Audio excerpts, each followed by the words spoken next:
10ನೇ ತರಗತಿ ವಿದ್ಯಾರ್ಥಿಗಳಿಗೆ ಸ್ವಾಗತ. ಈಗ ನೋಡಿ, ನಾಳೆ 31ನೇ ತಾರೀಕು ನಿಮ್ಮ ರಾಜ್ಯ ಮಟ್ಟದ ಪೂರ್ವ ಸಿದ್ಧತಾ ಪರೀಕ್ಷೆ 2 ವಿಜ್ಞಾನ ನಡೆಯಲಿದೆ. ಅದಕ್ಕಾಗಿ ವಿಶೇಷವಾಗಿ ಸಿದ್ಧಪಡಿಸಿದಂಥ ಮಾದರಿ ಪ್ರಶ್ನೆ ಪತ್ರಿಕೆ 3 ಮತ್ತು ಅದರ ಉತ್ತರಗಳನ್ನು ಈಗ ನೋಡೋಣ. ಈಗ ಭೌತ ವಿಜ್ಞಾನದಲ್ಲಿ ಮೊದಲಿಗೆ ಒಂದು ಪೀನ ಮಸೂರದಿಂದ ಮಿಥ್ಯ ಮತ್ತು ನೇರವಾದ ಪ್ರತಿಬಿಂಬ ಪಡೆಯಲು ವಸ್ತುವನ್ನು ಪೀನ ಮಸೂರದ ಮುಂದೆ ಇರಿಸಬೇಕಾದ ಸ್ಥಾನ ಅಂತ ಕೇಳಿದ್ದಾರೆ. ಪ್ರಧಾನ ಸಂಗಮ F1 ಮತ್ತು ದೃಕ್ ಕೇಂದ್ರ ಓಗಳ ಮಧ್ಯೆ ಇರಿಸಬೇಕು. ಉತ್ತರ: ಮಂಜು ಮತ್ತು ಹೊಗೆಯಿಂದ ಕನಿಷ್ಠ ಚದುರುವ ಬಣ್ಣವೆಂದರೆ? ಕನಿಷ್ಠ ಚದುರುವ ಬಣ್ಣ ಯಾವುದು? ಕೆಂಪು. ವಿದ್ಯುತ್ ಪ್ರವಾಹವಿರುವ ಉದ್ದವಾದ ನೇರ ಸೊಲೆನಾಯ್ಡ್ನ ಒಳಭಾಗದಲ್ಲಿನ ಕಾಂತಕ್ಷೇತ್ರವು ಎಲ್ಲ ಬಿಂದುಗಳಲ್ಲಿ ಸಮನಾಗಿರುತ್ತದೆ. ಬೆಳಕಿನ ವಕ್ರೀಭವನ ಮತ್ತು ಚದುರುವಿಕೆಗೆ ಸಂಬಂಧಿಸಿದಂತೆ ಕೊಟ್ಟಿರುವ ಹೇಳಿಕೆಗಳಲ್ಲಿ ತಪ್ಪಾದ ಹೇಳಿಕೆಯನ್ನು ಗುರುತಿಸಿ. ನೋಡಿ, ಅತಿ ಎತ್ತರದಲ್ಲಿ ಹಾರುತ್ತಿರುವ ಬಾಹ್ಯಾಕಾಶ ಯಾತ್ರೆಗೆ ಆಕಾಶವು ನೀಲಿಯಾಗಿ ಕಾಣುತ್ತದೆ. ನೋಡಿ, ತಪ್ಪಾದ ಉತ್ತರ ಅಂತ ಕೇಳಿದ್ದಾರೆ. ತಪ್ಪಾದ ಹೇಳಿಕೆಯನ್ನು ಗುರುತಿಸಿ. ಇದು ತಪ್ಪಾದ ಹೇಳಿಕೆ. ಉಳಿದದ್ವೆಲ್ಲ ಸರಿ ಇದ್ದಾವೆ.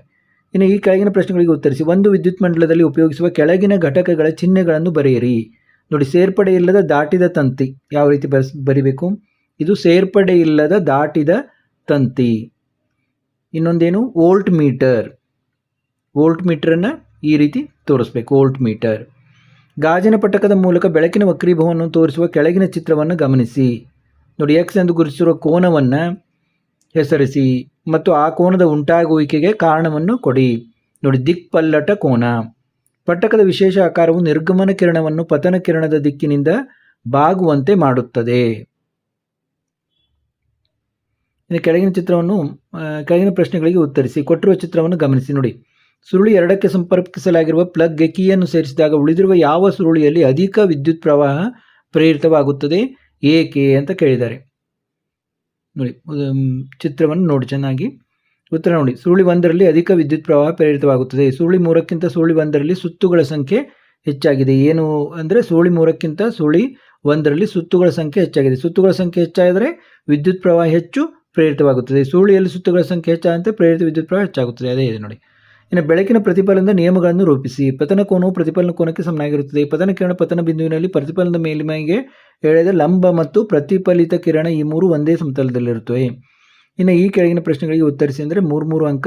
ಪ್ರಶ್ನೆಯನ್ನು ನೋಡ್ತಾ ಹೋಗಿ, ಓದ್ತಾ ಹೋದರೆ ತುಂಬ ದೊಡ್ಡದಾಗುತ್ತೆ. ಒಂದು ನಿಮ್ನ ಮಸೂರದ ಸಂಗಮ ದೂರವು 25 ಸೆಂಟಿಮೀಟರ್ ಇದೆ. ಮಸೂರದಿಂದ ಪ್ರತಿಬಿಂಬ 20 ಸೆಂಟಿಮೀಟರ್ ದೂರದಲ್ಲಿ ಉಂಟಾಗಲು ವಸ್ತುವನ್ನು ಮಸೂರದಿಂದ ಎಷ್ಟು ದೂರದಲ್ಲಿ ಇಡಬೇಕು? ಮಸೂರದಿಂದ ಉಂಟಾಗುವ ಪ್ರತಿಬಿಂಬದ ವರ್ಧನೆಯನ್ನು ಕಂಡುಹಿಡಿಯಿರಿ. ಈ ಸೂತ್ರ ಎಲ್ಲ ನಿಮ್ಗೆ ಗೊತ್ತಿರಬೇಕು, ಅಂದರೆ ನಿಮಗೆ ಕಂಡುಹಿಡಿಯಲಿಕ್ಕೆ ಸುಲಭ ಆಗುತ್ತೆ. ನೋಡಿ, ಈ ರೀತಿ ಎಲ್ಲ ಕ್ಯಾಲ್ಕುಲೇಷನ್ ಮಾಡಿದರೆ ಈಗ ಬರುತ್ತೆ. ವಸ್ತು ದೂರ 100 ಸೆಂಟಿಮೀಟರ್, ವರ್ಧನೆ V/U, m +0.2 ಆಯಿತು. ಇನ್ನು ಕೆಳಗಿನವುಗಳನ್ನು ತೋರಿಸುವ ರೇಖಾಚಿತ್ರಗಳನ್ನು ಬರೆಯಿರಿ. ದೂರದೃಷ್ಟಿ ಕಣ್ಣು, ದೂರದೃಷ್ಟಿಗೆ ಪರಿಹಾರ. ನೋಡಿ, ದೂರದೃಷ್ಟಿ ಯಾವ ರೀತಿ ತೆಗಿಬೇಕು? ಹೈಪರ್ಮೆಟ್ರೋಪಿಯಾ. ದೂರದೃಷ್ಟಿ ಕಣ್ಣು, ದೂರದೃಷ್ಟಿಗೆ ಪರಿಹಾರ.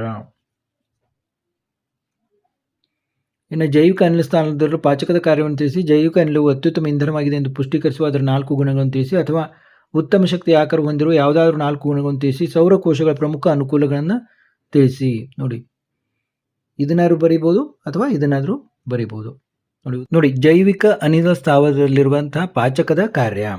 ಇಲ್ಲಿ ಆಕ್ಸಿಜನ್ ರಹಿತ ಉಸಿರಾಟ ನಡೆಸುವ ಸೂಕ್ಷ್ಮಾಣುಜೀವಿಗಳು ಸಗಣಿ ಬಗ್ಗಡದಲ್ಲಿರುವ ಸಂಕೀರ್ಣ ಸಂಯುಕ್ತಗಳನ್ನು ವಿಘಟಿಸುತ್ತವೆ. ಇಲ್ಲಿ ವಿಘಟನಾ ಕ್ರಿಯೆ ಪೂರ್ಣಗೊಂಡು ಜೈವಿಕ ಅನಿಲ ಬಿಡುಗಡೆಯಾಗುತ್ತದೆ. ಇನ್ನು ಬಿ ಉತ್ತರ ನೋಡಿ. ಬಿ ಪ್ರಶ್ನೆ ಏನಿತ್ತು? ಜೈವಿಕ ಅನಿಲವು ಅತ್ಯುತ್ತಮ ಇಂಧನವಾಗಿದೆ ಎಂದು ಪುಷ್ಟೀಕರಿಸುವ ಅದರ 4 ಗುಣಗಳನ್ನು ತಿಳಿಸಿ ಅಂತಿದೆ. ಇಲ್ಲಿ 4 ಗುಣಗಳನ್ನು ಕೊಟ್ಟಿದ್ದಾರೆ, ನೋಡ್ತಾ ಹೋಗಿ. ಇವು 4 ಗುಣಗಳು. ಇನ್ನು ಅಥವಾ ಪ್ರಶ್ನೆ ಉತ್ತರ. ಅಥವಾ ಪ್ರಶ್ನೆ ಏನಿತ್ತು? ಉತ್ತಮ ಶಕ್ತಿಯ ಆಕಾರ ಹೊಂದಿರುವ ಯಾವುದಾದ್ರೂ 4 ಗುಣಗಳನ್ನು ತಿಳಿಸಿ. ಸೌರಕೋಶಗಳ ಪ್ರಮುಖ ಅನುಕೂಲಗಳನ್ನು ತಿಳಿಸಿ. ಎ ಮತ್ತು ಬಿ. ಅಥವಾ ಪ್ರಶ್ನೆ ಉತ್ತರ ನೋಡಿ, ಉತ್ತಮ ಶಕ್ತಿಯ ಆಕಾರ ಹೊಂದಿರುವ ಗುಣಗಳು ಮತ್ತು ಸೌರಕೋಶಗಳ ಪ್ರಮುಖ ಅನುಕೂಲಗಳು.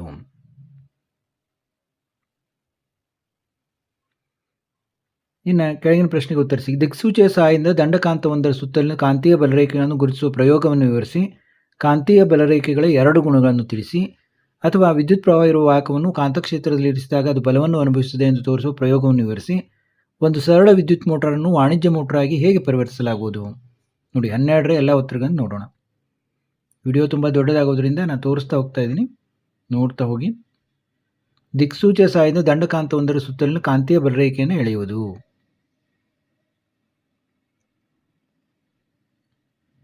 ನೋಡಿ ಉತ್ತರಗಳನ್ನು ನೋಡ್ತಾ ಹೋಗಿ. ಇನ್ನು ಕಾಂತೀಯ ಬಲರೇಖೆಗಳ 2 ಗುಣಗಳು, ಯಾವುದಾದ್ರೂ 2 ಗುಣಗಳನ್ನು ಹೇಳಿದರೆ ಸಾಕು, ಯಾವುದಾದ್ರೂ 2.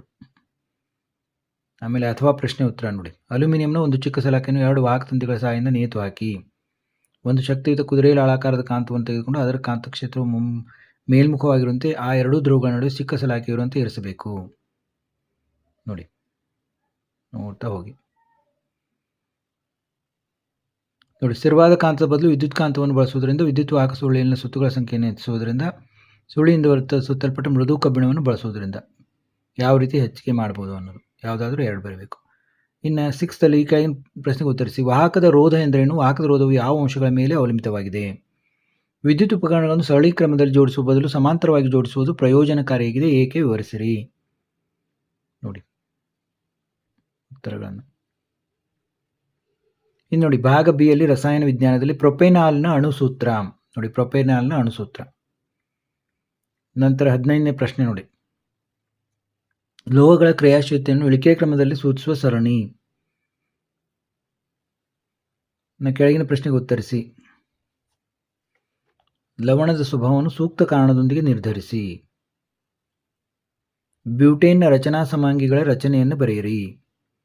ಸಾಮಾನ್ಯವಾಗಿ ಅಯಾನಿಕ ಸಂಯುಕ್ತಗಳು ಹೆಚ್ಚಿನ ಕರಗುವ ಬಿಂದು ಮತ್ತು ಕುದಿಬಿಂದುಗಳನ್ನು ಹೊಂದಿವೆ, ಏಕೆ? ಮಾರ್ಜಕಗಳು ಸಾಬೂನುಗಳಿಗಿಂತ ಉತ್ತಮ ಸ್ವಚ್ಛಕಾರಿ, ಈ ಹೇಳಿಕೆಯನ್ನು ಸಮರ್ಥಿಸಿ. ನೀರಿನಲ್ಲಿ ಆಮ್ಲೀಯ ದ್ರಾವಣವು ವಿದ್ಯುತ್ ಪ್ರವೇಶವನ್ನು ತೋರಿಸುವ ಉಪಕರಣ ಜೋಡಣೆ ಚಿತ್ರವನ್ನು ಬರೆಯಿರಿ ಮತ್ತು ಸಾರರಿಕ್ತ ಹೈಡ್ರೋಕ್ಲೋರಿಕ್ ದ್ರಾವಣವನ್ನು ಗುರುತಿಸಿ.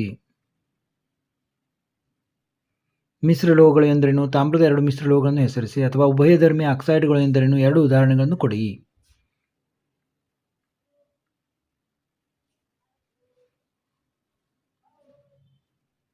ಇನ್ನು ಲೋಹದ ಮೇಲೆ ಅಭಯ ವರ್ತನೆಯನ್ನು ತೋರಿಸುವ ಪ್ರಯೋಗದ ಉಪಕರಣಗಳ ಜೋಡಣೆಯ ಚಿತ್ರವನ್ನು ಬರೆಯಿರಿ. ಚೆಲುವೆ ಪುಡಿ ರಾಸಾಯನಿಕ ಸೂತ್ರವೇನು? ಈ ಲವಣದ 2 ಉಪಯೋಗಗಳನ್ನು ಬರೆಯಿರಿ. ಈ ಕೆಳಗಿನ ವಸ್ತುಗಳಲ್ಲಿ ಕಂಡುಬರುವ ಆಮ್ಲವನ್ನು ಹೆಸರಿಸಿ. ಮೊಸರು ಮತ್ತು ಜಠರರಸದಲ್ಲಿ. ನೋಡಿ, ಮೊಸರು ಲ್ಯಾಕ್ಟಿಕ್ ಆಮ್ಲ, ಜಠರರಸ ಹೈಡ್ರೋಕ್ಲೋರಿಕ್ ಆಮ್ಲ. ಚೆಲುವೆ ಪುಡಿಯ ರಾಸಾಯನಿಕ ಸೂತ್ರ CaOCl2. ಉಪಯೋಗ ಏನೇನು ಅಂತ ಇಲ್ಲಿ ಕೊಟ್ಟಿದ್ದಾರೆ ನೋಡಿ. ಕೊಟ್ಟಿರುವ ಆಧುನಿಕ ಆವರ್ತ ಕೋಷ್ಟಕ ಭಾಗವನ್ನು ಗಮನಿಸಿ ಮತ್ತು ಕೆಳಗಿನ ಪ್ರಶ್ನೆಗಳಿಗೆ ಉತ್ತರಿಸಿ. ನೋಡಿ, ಅಥವಾ ಪ್ರಶ್ನೆ ನೋಡ್ಕೊಳ್ಳಿ, ಉತ್ತರವನ್ನು ನೋಡಿ.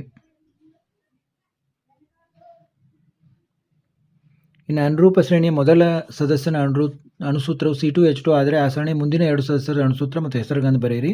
ಸಾಮಾನ್ಯವಾಗಿ ಸಸ್ಯಜನ್ಯ ಎಣ್ಣೆಗಳನ್ನು ಹೈಡ್ರೋಜನೀಕರಣಕ್ಕೆ ಒಳಪಡಿಸುವರು, ಏಕೆ?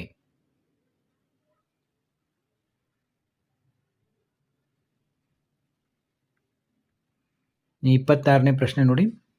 ಕೆಳಗಿನ ಕ್ರಿಯೆಗಳಿಗೆ ಸರಿದೂಗಿಸಿದ ರಾಸಾಯನಿಕ ಸಮೀಕರಣ ಬರೆಯಿರಿ ಮತ್ತು ಕಾರಣ ಕೊಡಿ. ಬಿ ಪಾರ್ಟ್ನಲ್ಲಿ ನೋಡಿ. ರಾಸಾಯನಿಕ ಸಮೀಕರಣ: ಕ್ಯಾಲ್ಸಿಯಂ ಕಾರ್ಬೋನೇಟನ್ನು ಕಾಸಿದಾಗ ಕ್ಯಾಲ್ಸಿಯಂ ಆಕ್ಸೈಡ್ ಮತ್ತು ಕಾರ್ಬನ್ ಡೈಆಕ್ಸೈಡ್ ದೊರೆಯುತ್ತದೆ ಅನ್ನೋದು.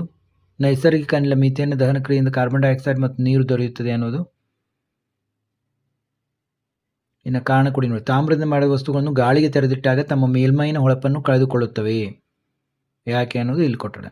ವಾತಾವರಣದಲ್ಲಿ ಗಾಳಿಯನ್ನೊಂದಿಗೆ ವರ್ತಿಸಿ. ತಾಮ್ರದ ಸಲ್ಫೇಟ್ ದ್ರಾವಣದಲ್ಲಿ ಇರಿಸಿದ ಕಬ್ಬಿಣದ ಮೊಳೆಯು ನಿಧಾನವಾಗಿ ಕಂದು ಬಣ್ಣಕ್ಕೆ ಬದಲಾಗುತ್ತದೆ. ನೋಡಿ, ಸ್ನಾನ ಪಲ್ಲಟ ಕ್ರಿಯೆ ನಡೆದಿದೆ. ಇನ್ನು ಭಾಗ ಸಿ ಯಲ್ಲಿ ಜೀವವಿಜ್ಞಾನ ಅಂದರೆ ಜೀವಶಾಸ್ತ್ರ. ಸಸ್ಯಗಳ ಜೈಲಂ ಅಂಗಾಂಶದಿಂದ ಸಾಗಾಣಿಕೆಯಾಗುವ ವಸ್ತು ನೀರು. ಕೆಳಗಿನ ಹೂವಿನ ಚಿತ್ರಗಳಲ್ಲಿ ಸ್ವಕೀಯ ಪರಾಗಸ್ಪರ್ಶಕ್ಕೆ ಒಳಪಡಬಹುದಾದ ಹೂವು. ನೋಡಿ, ಕ್ಯೂ ಮಾತ್ರ, ಇದಷ್ಟೇ. ತೆರೆದ ಪತ್ರರಂಧ್ರ ರಚನೆಯನ್ನು ತೋರಿಸುವ ಚಿತ್ರವನ್ನು ಬರೆಯಿರಿ. ನೋಡಿ, ಬಹಳಷ್ಟು ಸಾರಿ ಕೇಳ್ತಾರೆ ಇದನ್ನು. ಶೀತಲೀಕರಣ ಘಟಕಗಳಲ್ಲಿ CFCಗಳ ಬಳಕೆಯನ್ನು ಕಡ್ಡಾಯವಾಗಿ ನಿಷೇಧಿಸಲಾಗಿದೆ, ಏಕೆ? ನೋಡಿ, ಓಜೋನ್ ಪದರದ ತೆಳುವಿಕೆ ಮತ್ತು ಶೀತಲಾವಿಕೆಗೆ ಕಾರಣವಾಗುತ್ತವೆ. ಮರುಬಳಕೆಯು ಮರುಚಕ್ರೀಕರಣಕ್ಕಿಂತ ಉತ್ತಮ ಅಭ್ಯಾಸವಾಗಿದೆ, ಕಾರಣ ಕೊಡಿ. ಸ್ಥಳೀಯ ಜನರ ಯಾವ ಅಗತ್ಯತೆಗಳು ಕಾಡುಗಳಿಂದ ಪೂರೈಕೆಯಾಗುತ್ತವೆ ಅಥವಾ ಕಾಗದ ರಹಿತ ಕೆಲಸವು ಒಂದು ಉತ್ತಮ ಅಭ್ಯಾಸ, ಕಾರಣ ಕೊಡಿ. ಕೃಷಿ ಭೂಮಿಯಲ್ಲಿ ಚೆಕ್ ಡ್ಯಾಮ್ಗಳನ್ನು ನಿರ್ಮಿಸುವುದರಿಂದ ಆಗುವ 2 ಪ್ರಯೋಜನಗಳನ್ನು ತಿಳಿಸಿ. ನೋಡಿ, ಎಲ್ಲದಕ್ಕೂ ಉತ್ತರವನ್ನು ನೋಡ್ಕೊಳ್ಳಿ.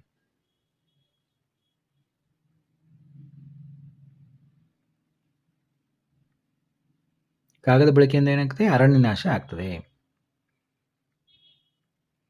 ಮಾನವರಲ್ಲಿ ಮಗುವಿನ ಲಿಂಗ ನಿರ್ಧಾರಣೆಗೆ ತಂದೆಯು ಹೇಗೆ ಕಾರಣ ಆಗುತ್ತಾನೆ ವಿವರಿಸಿ.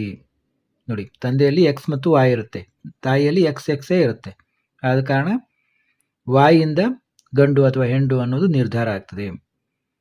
ವಾಯ್ ವರ್ಣತಂತು ಪಡೆದ ಮಗು ತಾಯಿಯಿಂದ ಎಕ್ಸ್ ವರ್ಣತಂತು ಪಡೆಯುತ್ತೆ, ಆದ್ದರಿಂದ ಮಗುವಿನ ಲಿಂಗಾಣುಕೋಶವು XY ಆಗುತ್ತೆ. ಈ ಜೋಡಿಯಲ್ಲಿ ಗಂಡು ಮಗುವನ್ನು ಪ್ರತಿನಿಧಿಸುತ್ತದೆ, ಯಾಕಂದರೆ ತಾಯಿಯಲ್ಲಿ 2 XXೇ ಇರ್ತವೆ. ಈ ರೀತಿ ತೋರಿಸ್ಬೋದು. ಇನ್ನು ಒಂದು ಜಲಪರಿಸರ ವ್ಯವಸ್ಥೆಯಲ್ಲಿ ಮೀನುಗಳು, ಪಕ್ಷಿಗಳು, ಕೀಟಡಿಂಬಗಳು ಮತ್ತು ಡಯಾಟಮ್ಗಳು ಕಂಡುಬಂದಿವೆ. ಈ ಜೀವಿಗಳನ್ನು ಬಳಸಿಕೊಂಡು ಒಂದು ಆಹಾರ ಸರಪಣಿ ರಚಿಸಿ.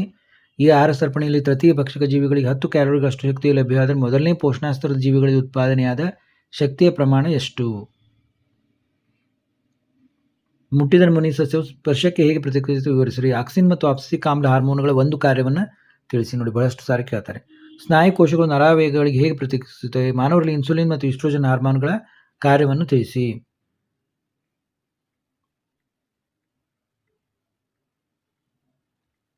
ನೋಡಿ, ಆಕ್ಸಿನ್ಗಳು, ಆಪ್ಸಿಕ್ ಆಮ್ಲ ಎಲ್ಲವನ್ನು ನೋಡ್ತಾ ಹೋಗಿ. ಇನ್ಸುಲಿನ್ ರಕ್ತದಲ್ಲಿನ ಸಕ್ಕರೆ ಮಟ್ಟವನ್ನು ನಿಯಂತ್ರಿಸುತ್ತದೆ. ಈಸ್ಟ್ರೋಜನ್ ಹೆಣ್ಣು ಸಂತಾನೋತ್ಪತ್ತಿ ಅಂಗಗಳ ಬೆಳವಣಿಗೆ, ಋತುಚಕ್ರದ ನಿಯಂತ್ರಣ. ನೋಡಿ, ಮಾನವನ ಮೆದುಳಿನ ಬಗ್ಗೆ ಅಂತ ಬಹಳಷ್ಟು ಸಾರಿ ಕೇಳ್ತಾರೆ. ಇದೊಂದು ಫಿಕ್ಸ್ ಕ್ವಶನ್ ಇರುತ್ತೆ. ಮಾನವನ ಮೆದುಳಿನ ನೀಲ ಛೇದನೋಟದ ರಚನೆಯನ್ನು ತೋರಿಸುವ ಚಿತ್ರ ಬರೆಯಿರಿ. ಮಹಾಮಸ್ತಿಷ್ಕ ಮತ್ತು ಮೆಡುಲ್ಲ ಗುರುತಿಸಿ. ಮೆದುಳಿನ ಚಿತ್ರ ಬರೆದು ಅದರ ಭಾಗಗಳನ್ನು ನೀವು ಬರಲಿಕ್ಕೆ ಕಲಿತ್ರೆ ಆರಾಮಾಗಿ ನಿಮಗೆ ಮಾರ್ಕ್ಸ್ ಸಿಗುತ್ತೆ. ಇನ್ನು ಚೆಕರ್ ಬೋರ್ಡ್ ಬಗ್ಗೆ. F1 ಪೀಳಿಗೆ ಸಸ್ಯ ಲಕ್ಷಣ ಚೆಕರ್ ಬೋರ್ಡ್ ಸಹಾಯದಿಂದ F2 ಪೀಳಿಗೆ ಫಲಿತಾಂಶ ತೋರಿಸಿ. F1 F2 ಪೀಳಿಗೆ ಫಲಿತಾಂಶವನ್ನು ವಿಶ್ಲೇಷಿಸಿ. ಇದನ್ನು ಕೂಡ ಬಹಳಷ್ಟು ಸಾರಿ ಕೇಳ್ತಾರೆ. ಇನ್ನು ಅಥವಾ ಪ್ರಶ್ನೆ ನೋಡಿ, ಅನುವಂಶೀಯ ದಿಕ್ಚ್ಯುತಿ ಯಾವ ಸಂದರ್ಭದಲ್ಲಿ ವಿವೇಕವಾಗಿದೆ? ಎರಡು ಸಂದರ್ಭಗಳಲ್ಲಿ ಗುಣಗಳನ್ನು ಅನುವಂಶಿತವಾಗುತ್ತವೆ ಇಲ್ಲವೇ? ನಿಮ್ಮ ಉತ್ತರವನ್ನು ಸಮರ್ಥಿಸಿ.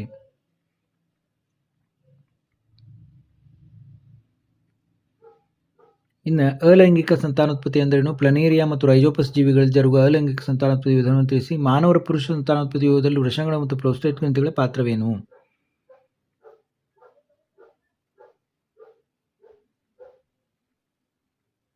ನೆಫ್ರಾನ್ಗಳಲ್ಲಿ ಮೂತ್ರ ಉತ್ಪತ್ತಿಯಾಗುವ ಪ್ರಕ್ರಿಯೆಯನ್ನು ಸಂಕ್ಷಿಪ್ತವಾಗಿ ವಿವರಿಸಿ. ಉನ್ನತ ಸಸ್ಯಗಳಲ್ಲಿ ಆಹಾರ ಪದಾರ್ಥಗಳ ಸಾಗಾಣಿಕೆ ಹೇಗೆ ನಡೆಯುತ್ತದೆ ವಿವರಿಸಿ.